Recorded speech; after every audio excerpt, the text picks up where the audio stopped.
this mic, it sounded like it wasn't working the whole time. You know, it's about thankfulness and gratitude. Hello, again, long time no see. It's been like 30 seconds. But again, my name is Tyler. Hello. I'm the middle school pastor here, and we are going to talk about gratitude as an attitude. I know we just had Thanksgiving, and so we could have talked about it before Thanksgiving, but this is why we're talking about it now. We are entering into a season, into December, where there's craziness and busy schedules and get-togethers and parties and gifts and stuff and all this stuff going on. We don't want to lose sight of what it means to be thankful and to have gratitude for the amazing gifts that we have in our lives every single day. So that's what we're going to talk about today. But it got me thinking about things that I'm thankful for, because I'm not really great at this. You'll come to understand this in a little bit. I'm not great at being grateful and giving thanks. So it got me thinking, what are some things that I'm more thankful for? So I'm going to ask you some questions. You're going to play along. Online, you can put it in the chat if you're with us on YouTube.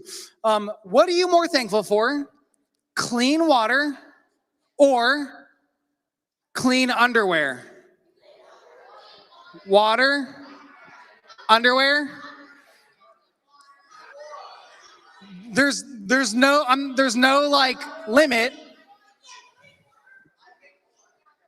If you have clean underwear, then you can clean the water. That's what I'm saying. All right. Next up, we have, are you more thankful for the internet or school sports? I'm going to be honest with you. Sometimes I wish that we did not have internet. Sometimes I just want everything I'm doing or could possibly do for everybody else to see. I could get in trouble for some stuff. So give me some sports friends outside, and I would love that. All right, what about this? What about public pools or public parks? Parks. I say pools. I cannot survive a summer without pools. Parks, whatever. I have a backyard. Pools, though, I need pools. All right, what are you more thankful for? Last one. Long lines or restaurants not having what you want to eat?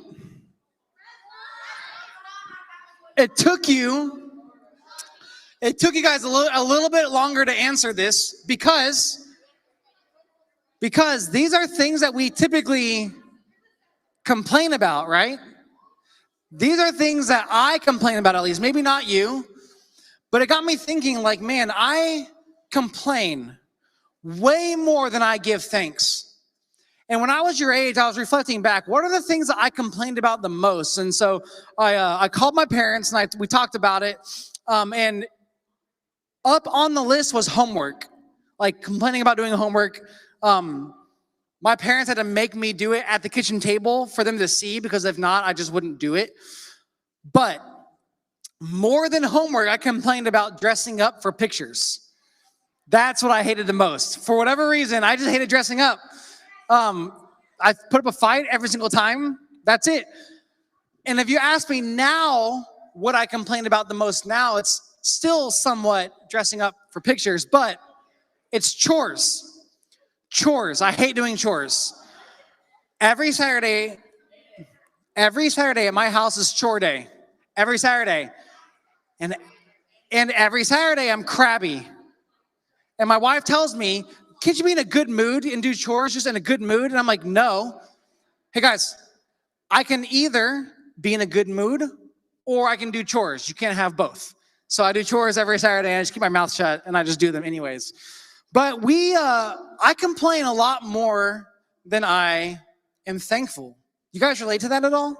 Way more focus on negative stuff. In fact, our brains have a tendency to be rewired towards the negative. We're going to talk about that in just a little bit. But thankfully, we have a Bible. We have the Word of God given to us, and it has a lot to say about thankfulness and gratitude, and also has a lot to say about complaining. So we're going to look at the story of the Israelites, God's chosen people in the Old Testament, and we're going to look at how they complained. So real quick, I need 2 people wearing blue shirts. Come on up. Awesome. you're going to stand back here, shoulder to shoulder, okay?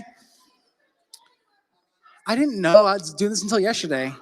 I need someone else to come on up here. All right, come on up because you're, all right, come on up. And I have, let's see, Moses, Israelites, Pharaoh. One more. Who has never been up here? Who wants to? Ever been up here before? Ever? You don't have the microphone. Do you want to come on up? All right, come on up. Awesome. Cool. You guys, shoulder to shoulder, stand like at an angle. There you go. There you go. Okay. You are the Red Sea. You're just a body of water. You're just hanging out. You are going to be Pharaoh / Egypt. Here you go. This is your pyramid. You don't have to wear it. You just hold it. You are going to be Moses, and you're going to be Israel. You're going to be Israel. That's fine. So Pharaoh, come over here. Pharaoh. It's not a hat. It's a pyramid. You can wear it. Hey, you can wear it. You can wear it. It's okay. All right. So we are going to act out the story of Israel up to the point where I'm going to start talking. So early on, God chose Israel to be his people. Why? Because the world was so broken, so corrupt, so evil. He wanted to start working his way towards Jesus, towards making the world right again. So he chose a group of people to be the example, to show the world how compassionate and loving and how different God wants us to live than what the world was actually doing. So he chose the Israelites. What's your name? Israelites. Yes, you got it right. It's not Jason, it's Israelites. Love that. The Israelites, though, perfect. The Israelites, they, after a series of bad decisions, bad choices, bad mistakes, they were overtaken by Pharaoh and the Egyptians, and they were put into slavery for 400 years. So Pharaoh, go ahead and take your Israel and drag them over to where you are. You go ahead and you take Israel and you drag them over to where you were. Yeah, you took them over. There you go. That's good there. That's good there. That's good there. He has ring. Hey, God gives manna. God gave manna. It's okay. Now, they were in slavery for 400 years, mistreated, beaten, made to work in the hot, maybe built the pyramids, not exactly sure. But it was time for God to say, okay, they've learned their lesson. Now they will definitely want to obey me, and they will be lived set aside. I'm going to send Moses, come on over, to rescue them. What's your name? Emily. Nope. What's your name? Oh, Moses. Moses. Say hi, Moses. So Moses comes over, and Moses says, hey, Pharaoh, let my people go. So go ahead and say that. Hey, Pharaoh, let my people go. Right? Nice. Pharaoh, you say no. No. No. So what God does is, fine, I'm going to send some plagues.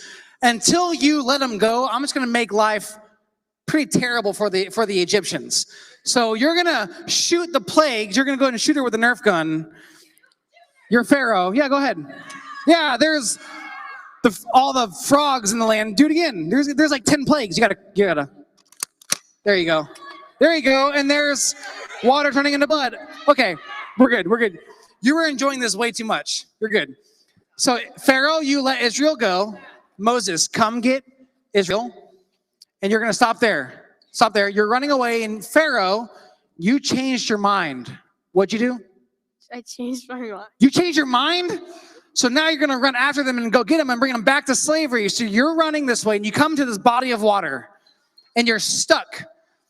Oh no, I got Pharaoh behind me. Hi, Pharaoh. Say hi, Pharaoh. And you got this body of water in front of you. Body of water. Can you say hi? Water can't talk. What are you doing? So there's only one way through it, and you have to go across the body of water. So God says, hey, I got this. You were in slavery for 400 years. I'm going to show you who I am, that I've chosen you, that I love you. I'm going to part the water so you can walk through this sea to the other side of it. So go ahead and split, walk through it.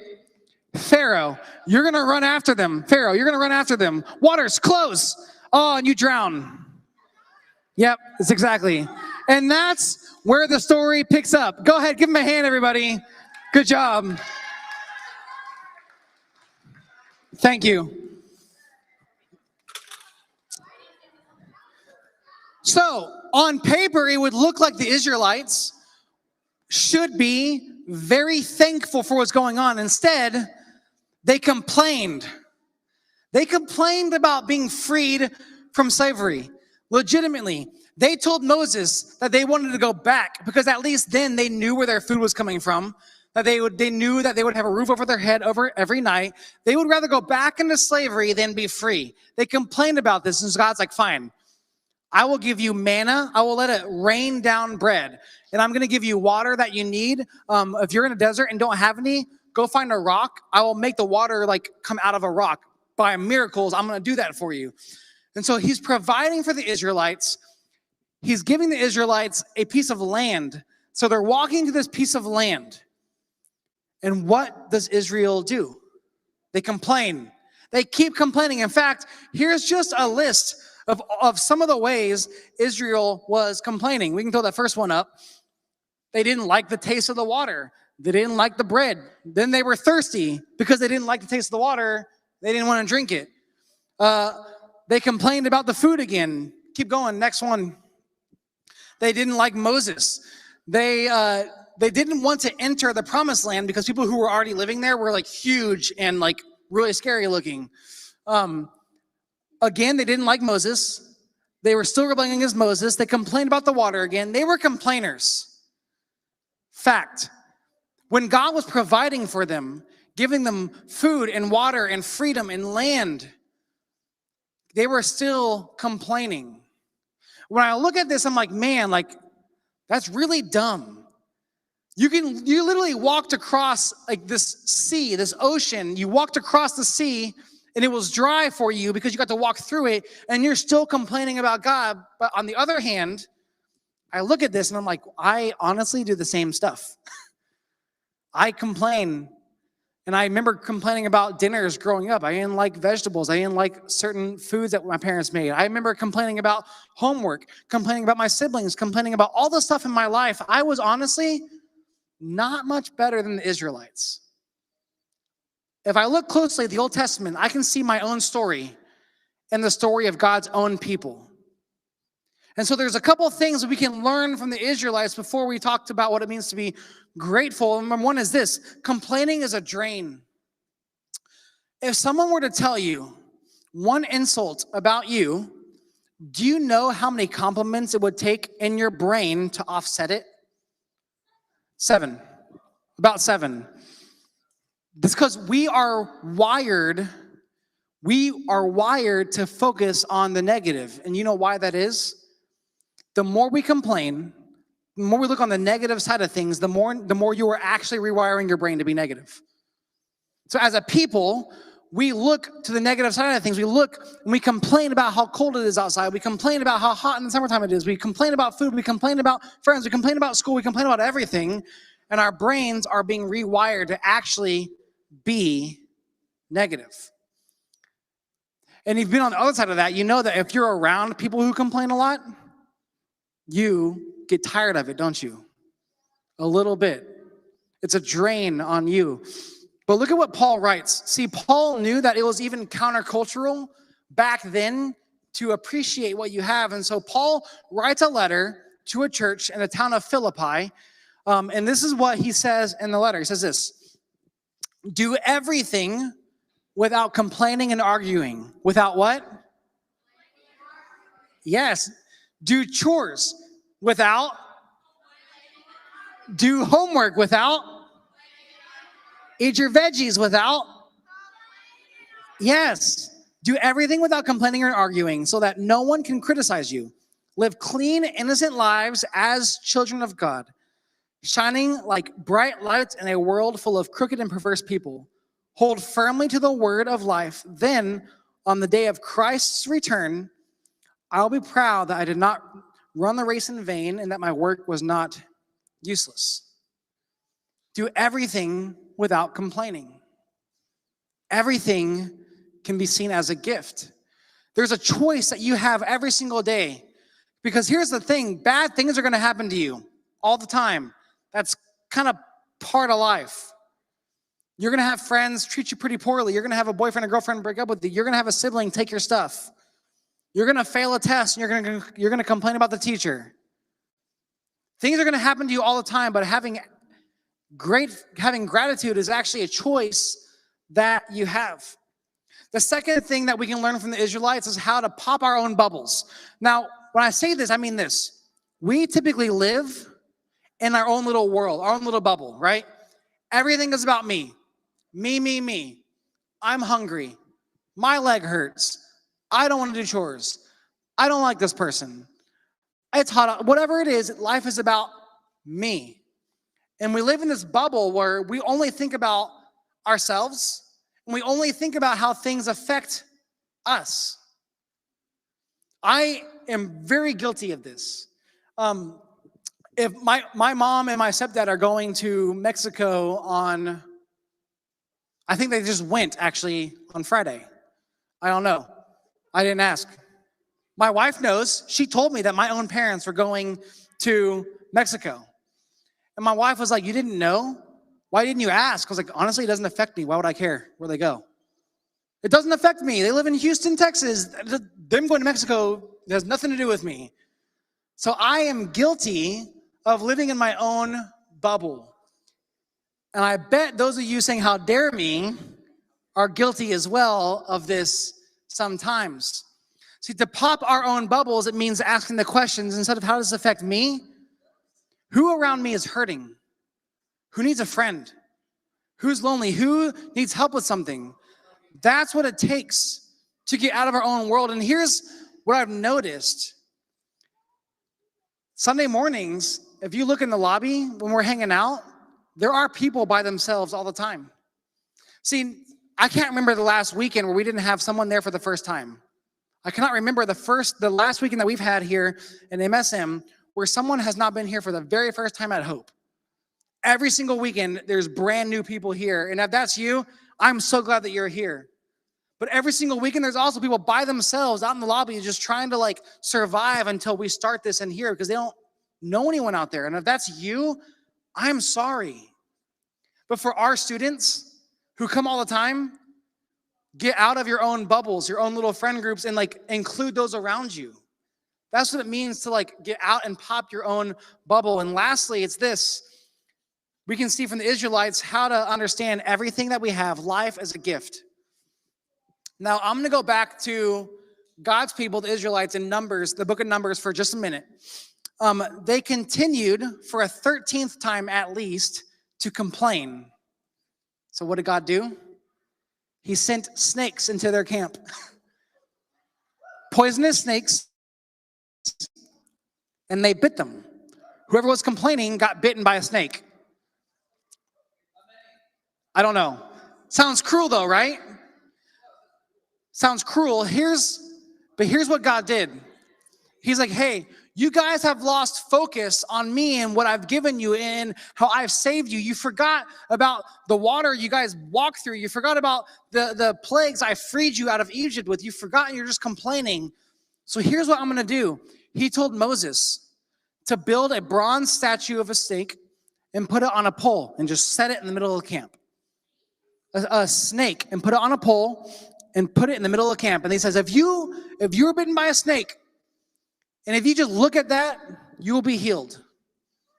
And it was a reminder to them to look back on who God is and to quit complaining about the poison in them or the snakes around them or whatever it is and start focusing on God. And here's a really cool thing. Paul actually talks about Jesus and remembers this moment in the Israelite story. And Paul says this, just as Moses lifted up the bronze snake on a pole in the wilderness, so the Son of Man, so Jesus must be lifted up, so that everyone who believes in him will have eternal life. We all have poison in us. We all have darkness in us. We all have evil in us. We all have stuff in us that's going to take us away from God. But he's saying, if you look at Jesus, and if you claim him as your Savior and him as your Lord and say, you know what? I need to find a different way to live because this isn't working. If you say that is Jesus, then you, just like the Israelites, you are saved. The poison in you will not get the best of you. The poison inside of us will not kill you. Moses, like, remember that awesome story? Yeah, that was actually foreshadowing and pointing us to Jesus. God knew what he was doing, and he knew that Jesus would be raised on a cross, and that whoever looked at him and said that he's their savior, they would live. So as we're thinking about gratitude and what we have around us, I can't help but be very thankful for the way that God makes me new every single day. That when I'm a jerk, living in my own bubble, thinking about myself, when I'm complaining, God still loves me enough to every single morning say, hey, today is new. I love you as much as I did yesterday. That's a promise to us. And I'm going to tell you about my Thanksgiving now because it has to do with complaining. My Thanksgiving was pretty terrible, just awful. The four of us, my wife, me and my two kids, we are transplants to the area. We're not native here. We have no family here. My mother-in-law just moved here, but she went to the city to visit her son. So it's just the four of us. And so every year, the four of us, for Thanksgiving, we go to the beach for the day. And on our way back in, we pick up Chinese food. That's our Thanksgiving, and we love it. It's like one of the best things because the beach is empty. However, 40 minutes into our trip to the beach, our 2-year-old Elliot in the back seat throws up everywhere. I'm talking the chunks coming out of his mouth, the smell, and my wife does not do throw up at all. So we pulled over, which we were not on a road with a shoulder or anything, so he had to wait for a second, sitting in the throw up. Found a gas station, wiped his car seat off, used a bottle of water, try to like pour it, clean it off. Got back in the car, and we decided that we're gonna go back home because we don't know if it's a one-time thing or if like he's sick, we have no idea. We just went back home. So we did not go to the beach. We just sat at home doing nothing with a sick kid. And then we're like, at least we can still get Chinese food. We go every single year to Goji Bistro in Cary on Thanksgiving, every single year. So we got online, we ordered it. We said 30 minutes, it'll be ready. We went. I made sure on Google Maps, it said it'll be open until 8 o'clock at night. Great, everything's good. I went, tried to open the door, and it was locked. The lights are all off. There's no one there. It's closed. So we had no Thanksgiving food. We had no Chinese food. We had no food like to do anything differently to celebrate this holiday. So I drove back from Cary to Holly Springs, and I am pulling into parking lots, looking for any restaurant not named McDonald's to go to. Nothing against McDonald's, it's just not what I want for Thanksgiving. And I go to try to find any grocery stores, nothing is open at all. And so I just go home, and we make chicken nuggets, and we have a box of stuffing in our pantry that we had. That was Thanksgiving dinner. It's sad. I'll get to your questions in just a minute. What? What's part of the story that I forget? We don't know. Legit don't know how we ordered it. She asked, how did you order if they were closed? The website took our order. Not sure if it went through my credit card statement yet, but we'll find that out on Tuesday. But that's what happened. And here's the thing. In the moment, I can complain. I could look at the negative. I can look at how Thanksgiving was pretty terrible, how we didn't have any family, any food, any friends, anything around us. But I can also look at the amazingly hilarious, tragic story that we have to share now. But also, man, we watched movies, took naps, we played board games as a family all day long. We took a walk. It was pretty awesome. It was with no Thanksgiving food or any really good food. It was dinosaur chicken nuggets and a box of stuffing. That was awesome. See, having gratitude is actually a choice. It's an attitude that you can have every day. And we're going to go to our small groups, and we're going to talk about what it looks like to maybe develop an attitude of gratefulness. But real quick, I'm gonna ask you just 3 questions, just in your mind. These are some different questions, different ways to think about gratefulness and gratitude.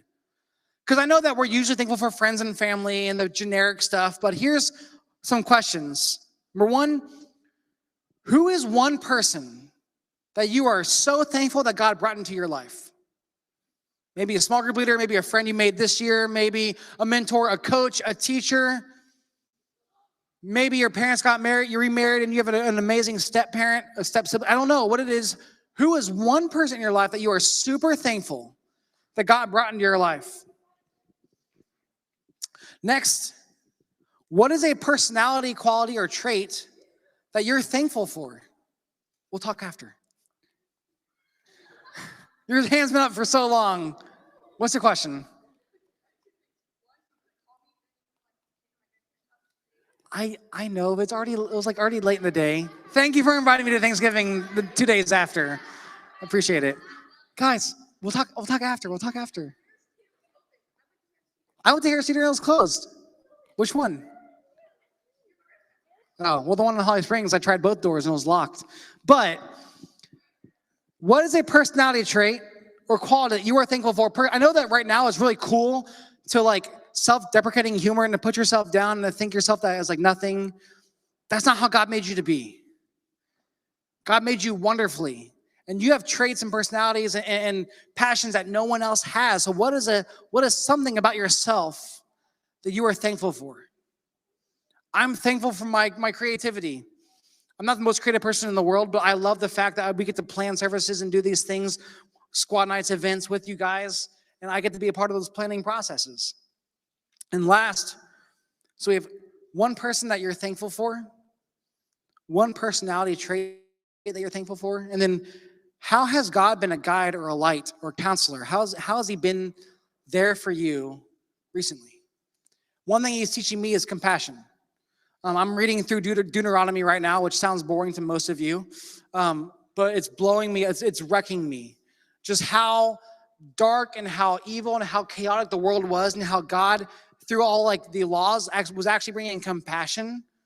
For instance, when different cultures and civilizations would go to war, they would typically wipe out everything, and they would have this scorched earth policy. Burn all the trees, all the vineyards, burn everything that they have, and just let nothing stand. But you know what God said? When you go to a town and you're going to invade it, give them a chance to surrender. And even if they don't and you win, give them a chance to live in your land as servants. Like, don't just kill them. Also, the trees that bear fruit, don't burn them down. It's like God showing us compassion through his story. And I'm loving every minute of reading through Deuteronomy. So how has God been there for you lately? But I'm going to pray. We're going to go to small groups. We have a map of where to go. If you're not sure, check that out. I'm going to pray. Morgan and Aaron are on vacation right now. Come find me for small groups after. If you're online with us, this is where you get off and you go hang out with your family. If you were in here, we're going to go to